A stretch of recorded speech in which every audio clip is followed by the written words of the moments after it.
Welcome all of you.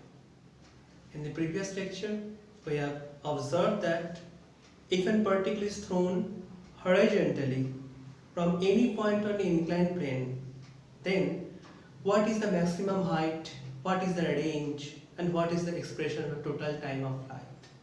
Basically, we were seeing the same thing mathematically, but slightly a little bit of different variations.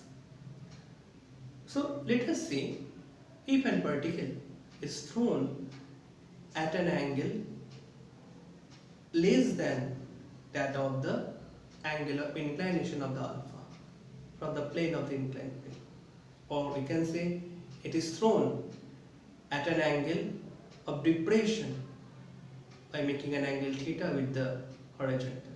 So let us see what is the diagram, and I think that will be after that clarified to you. So this is an inclined plane of inclination alpha. This is the point of projection, and we have drawn the horizontal level here, and this is the direction of throwing, and it makes an angle of depression, we can say it is theta.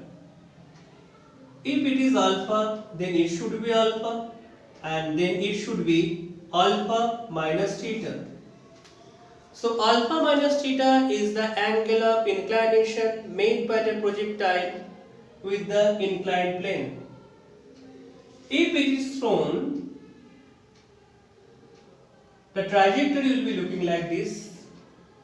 If we consider O as the point of throwing, B is the point of striking the inclined plane, and capital A is the maximum height. So capital H is the maximum height. This is the y-axis. We used it for analysis, which is perpendicular to that of the inclined plane. And this is the x-axis, which is drawn along the inclined plane. So in case of inclined plane, there are two components of initial velocities. One is along x component, that is ux equal to u cos alpha minus theta, and another is uy equal to u sin alpha minus theta. The acceleration due to gravity is always acting downwards. It has two components along the x-axis and along the y-axis. It is alpha, so it will be g cos alpha say, and it is g sin alpha.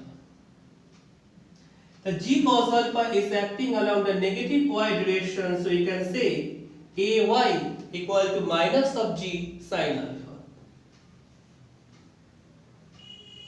and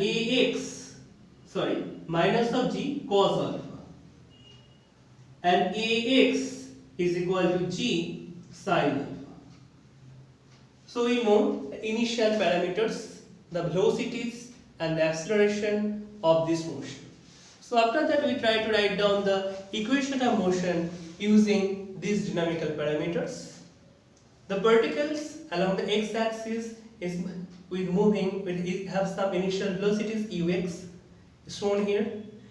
It also has some constant acceleration ax, which is also shown here. Particle along the y-axis have some initial velocities uy, which is shown here, and ay, the acceleration, which is also shown here.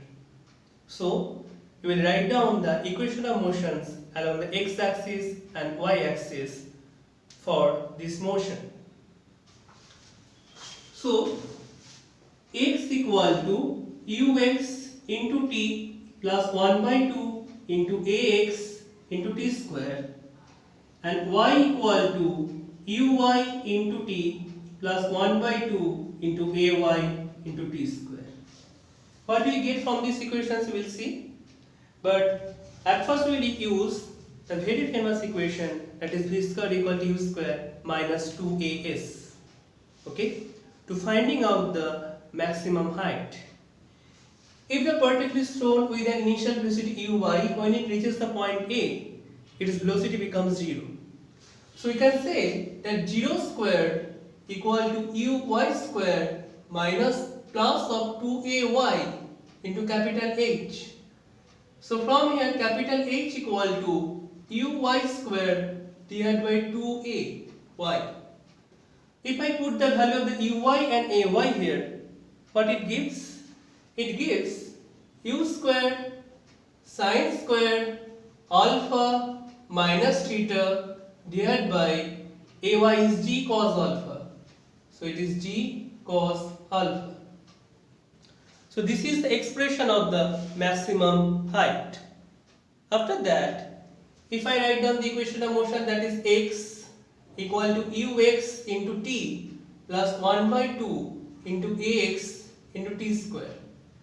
What it gives? It gives the expressions along the x-axis. And if I write down the y-axis, then we will get the motions along the y-axis. This equation is most preferably used for finding the range, and this equation is used for finding the time of flight. So let us find out the time of flight first, then we will try to find out the range. So y equal to uy into t 1 by 2 ay into t square. So if I put y equal to 0, why? Because when the particle is thrown from O, again it strikes B. When the particle is thrown from O and again it strikes B, at that time displacement along the y-axis is 0. And if I consider the total time taken by the particle in reaching from O to B via A is capital T, then it will becomes uy into capital T 1 by 2 ay into t square. If I substitute the value of uy and ay here, then it will be 0 equal to u sine alpha minus theta into capital T 1 by 2 ay equal to minus of g cos alpha into capital T square. So from here, if I take this capital T as common, then it will be u sine alpha minus theta minus 1 by 2 g cos alpha into capital T equal to 0. So from here t equal to 0 and t equal to 2u sine alpha minus theta divided by g cos alpha. So this gives us the time taken by the particle when it strikes the point capital B, and t equal to 0 is the time when it is at O. So this expression basically gives the total time of flight.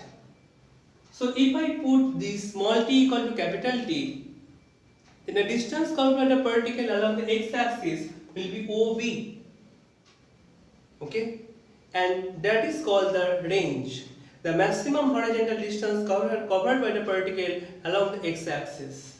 So it will be capital R, ux is u cos alpha minus theta into capital T plus 1 by 2 into g sin alpha into capital T square.